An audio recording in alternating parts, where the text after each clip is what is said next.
You are looking at Julian's pronunciation guide, where we look at how to pronounce better some of the most mispronounced words in the world, like this other curious word. But how do you say what you're looking for today?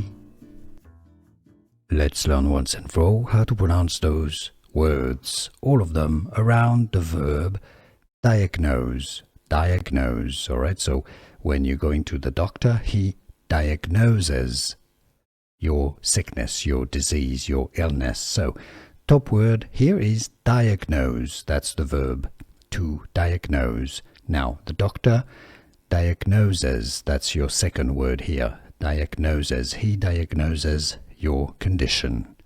Now your condition is diagnosed. Yeah, that's your third word here. Diagnosed.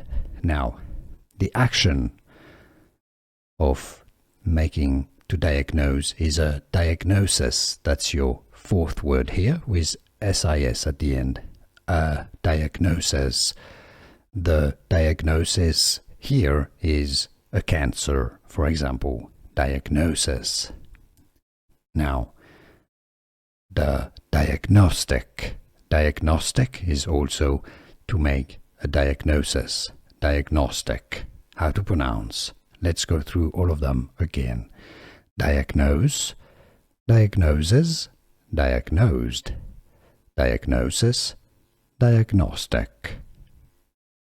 Was this clear? Was this any useful? Let me know in the comments down below. Here are more videos on how to pronounce more confusing words and names too many mispronounced. Like this video if you found it useful. I appreciate your support. I'll see you soon and thanks for watching.